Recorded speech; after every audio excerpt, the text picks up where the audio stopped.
شیطان اگر کسی کو اٹریکٹ کرے گا حسن کو دکھا کر اٹریکٹ کرے گا، شیطان اگر کسی کو اٹریکٹ کرے گا مال کو دکھا کے اٹریکٹ کرے گا، شیطان اگر کسی کو اٹریکٹ کرے گا بڑی گاڑی دکھا کے اٹریکٹ کرے گا، شیطان اگر کسی کو اٹریکٹ کرے گا بڑا گھر دکھا کے اس کے ایمان کو خریدے گا۔ لیکن فرمایا اگر ہم کائنات کو اٹریکٹ کرتے ہیں تو ہم اپنے سلمان کو دکھاتے ہیں، اگر ہم کسی کو اٹریکٹ کرنا چاہتے ہیں ہم اپنے اکبر کو لے کر آتے ہیں، اگر ہم کسی کو اٹریکٹ کرنا چاہتے ہیں ہم اپنے اصغر کو لے کر آتے ہیں، اگر ہم کسی کو اٹریکٹ کرنا چاہتے ہیں ہم اپنے حبیب ابن مظاہر کو لے کر آتے ہیں، اگر ہم کسی کو اٹریکٹ کرنا چاہتے ہیں ہم اپنے جون کو لے کر آتے ہیں، ہم وہب قلبی کو لے کر آتے ہیں، ہم حر کو میدان میں لے کر آتے ہیں کہ آ دیکھ یہ مقام کمال ہے، آ دیکھ یہ مقام عزت ہے، انسان ہوتا ہے تو ایسا ہوتا ہے۔ تو شیطان کا حربہ یہ تھا کہ دنیا کو، دنیا کی چیزوں کو اور تمہاری دید کو محدود بنائے، یعنی کربلا کو محدود بنا دے، امام علی کے وجود کو محدود بنا دے، زیارت کربلا پہ جاؤ گے اس کو محدود بنا دے گا کہ زیارت کا مطلب یہ صبح جاؤ غسل کرو اور 2 رکعت نماز پڑھو واپس آ جاؤ، یعنی زیارت کو کیا کر دیا اس نے محدود کر دیا۔ جب دنیا میں آؤ گے وہ تمہاری سوچ کو محدود کرے گا، کیوں محدود کرے گا؟ اسے علم ہے اگر اس کی سوچ لامحدود ہو گئی یہ اللہ کی ملاقات کو جا سکتا ہے، یہ حسین کی راہ پہ چلنے کی صلاحیت کو پیدا کر سکتا ہے، تو آپ کو بالکل چھوٹا کر دے گا، آپ کی سوچ کو چھوٹا کر دے گا۔ میں نے کل کی مجلس میں اشارہ بھی کیا تھا کہ وہ کس طرح چھوٹا کرتا ہے، مثلا سورہ جمعہ کی آیت ہے وَإِذَا رَأَوْا تِجَارَةً أَوْ لَهْوًا انفضوا إِلَيْكَ وَتَرَكُوكَ قَائِمًا۔ تو کیا دیکھتا ہے، یہ کیا کرتا ہے، یہ 2 چیزیں تمہاری زندگی میں پیدا کرے گا۔ ایک چیز تمہیں بزنس میں لگا دے گا، تمہیں تجارت میں لگا دے گا، دوسرا تمہیں لہو و لعب میں مشغول کر دے گا۔ یہ شیطان کے 2 حربے ہیں۔ ایک تجارت میں، آج آپ پوری دنیا کی حکومتوں کا دار و مدار دیکھیں کیا ہے، تجارت تجارت تجارت، بزنس بزنس بزنس، یعنی انسان اسی کے پیچھے لگا ہوا ہے کہ مجھے پیسہ کیسے کمانا ہے، مجھے بزنس کیسے بنانا ہے۔ اب پرواہ نہیں ہے وہ بزنس چوری سے بنے، وہ بزنس کسی کا مال کھا کے بنے، وہ بزنس کسی حرام مال کو جمع کر کے بنایا جائے، لیکن نیت یہ ہے مجھے تجارت کرنی ہے۔ تبھی سورہ جمعہ میں آواز آتی ہے جب یہ تجارت کو دیکھتے ہیں، یعنی جن کا وجود محدود ہے، جن کی نگاہیں محدود ہیں، جب یہ تجارت کو دیکھتے ہیں انفضوا الیک وترکوک قائما، اے میرے حبیب یہ تجھے ترک کر دیتے ہیں، اے میرے حبیب یہ تجھے چھوڑ دیتے ہیں۔ یہ کہاں پہ اٹریکٹ زیادہ ہوتے ہیں؟ یہ بزنس پہ زیادہ اٹریکٹ ہوتے ہیں، یہ مال جمع کرنے میں زیادہ اٹریکٹ ہوتے ہیں۔ دوسرا واللہ، اور شیطان دوسرا کام کیا کرتا ہے،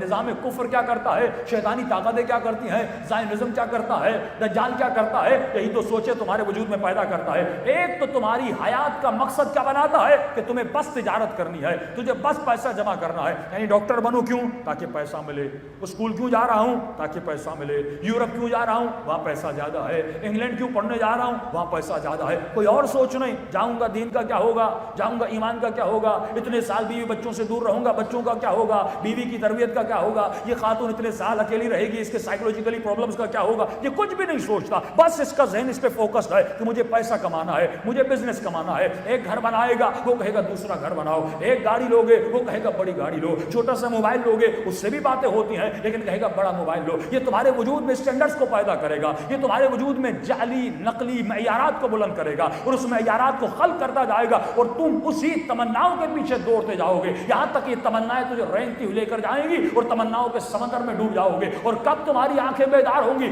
کب یہ محدود آنکھ لامحدود بنے گی، پر جب روح بدن سے نکلے گی پھر آواز آتی ہے الہاکم التکاثر حتی زرتم المقابر، اے کثرت میں بھاگنے والے، اے کثرت کے میدان میں دوڑ لگانے والے، اے مال دنیا کے پیچھے بھاگنے والے، اب دیکھ تو کہاں گیا، اے 200 گز کا گھر بنانے والے تمہارے نصیب میں تو 3 ہی گز تھا، اے بڑے بڑے کپڑے خریدنے والے تمہارے نصیب میں تو یہ کفن کا ٹکڑا تھا۔ یعنی خدا کس چیز کی طرف نگاہ کرنا چاہتا ہے؟ شیطان نگاہ دید محدود پہ آپ کو مرکز رکھتا ہے، لیکن حسین ابن علی آپ کی دید کو بڑھا دیتے ہیں، حسین ابن علی آپ کی نگاہوں کو بڑھا دیتے ہیں۔ شیطان تمہیں صرف اس دنیا پہ محدود کر کے رکھ دیتا ہے، لیکن جب کربلا میں آتے ہو آپ کو اور عوالم بھی نظر آتے ہیں۔ جب کربلا میں آتے ہو وہاں پر صرف تصور دنیا نہیں ہے بلکہ تصور آخرت ہے۔ حسین کے ہر خطبے میں قیامت کا ذکر ہے، حسین کی ہر بات میں قیامت کا ذکر ہے، حسین کے ہر کلام میں جہنم کا ذکر ہے، حسین کی ہر بات میں جنت کا ذکر ہے۔ پھر جب قرآن کو کھولتے ہو تو قرآن کا 1/3 بھی یہی ہے، خدا کبھی جنت کا ذکر کرتا ہے، کبھی حور کا ذکر کرتا ہے، کبھی درختوں کا ذکر کرتا ہے، کبھی نہروں کا ذکر کرتا ہے، کبھی شہد کی نہریں، کبھی دودھ کی نہریں، کبھی شرابن طہورا کا ذکر ہے۔ یعنی آپ کے ذہن میں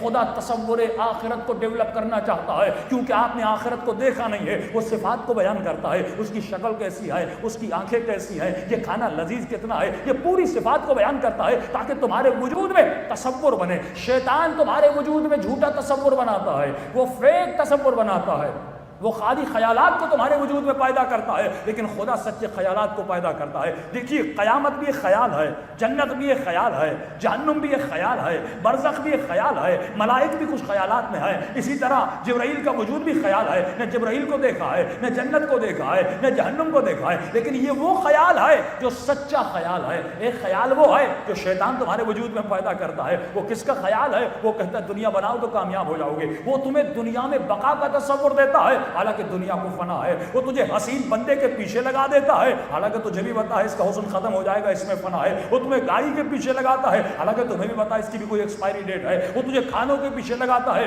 حالانکہ تجھے پتا ہے یہ کھانا کھانے کے بعد نجاست میں بدل جائے گا۔ وہ تجھے لذتوں کے پیچھے لگاتا ہے، حالانکہ تمہیں پتا ہے دنیا کی کون سی لذت ہے جس کی انتہا نجاست میں نہ بدل جائے۔ کھانا کھا ہوا انتہا نجاست ہے۔ کوئی بھی دنیا کی لذت کا تصور کرے، اس کی انتہا کیا ہے؟ نجاست میں بدل جاتی ہے۔ یعنی شیطان آپ کے وجود میں فیک ارادوں کو بناتا ہے، فیک خیالات کو بناتا ہے۔ مومن 2 گھنٹہ ڈرامے پہ بیٹھتا ہے، 2 گھنٹہ فلم پہ بیٹھتا ہے، مکمل جو خیال ہے وہ جھوٹا خیال ہے۔ وہ اسپائڈر مین کا تصور ہو، وہ جھوٹا تصور ہے۔ حقیقت میں کوئی اسپائڈر مین نہیں ہے، حقیقت میں کوئی بیٹ مین نہیں ہے، حقیقت میں یہ سارے وجود نہیں ہے، لیکن آپ کے ذہن میں اتنا اس نے ڈیولپ کیا کہ بچہ باپ کو یہ نہیں کہتا مجھے حسین کے نام والی ٹی شرٹ چاہیے۔ کیا چاہیے؟ بابا مجھے اسپائڈر مین والی ٹی شرٹ چاہیے، مجھے بیٹ مین والی ٹی شرٹ چاہیے، مجھے یہ چیزیں چاہیے۔ یعنی اس نے اتنے فیک تصورات تمہارے ذہن میں بنا دیے۔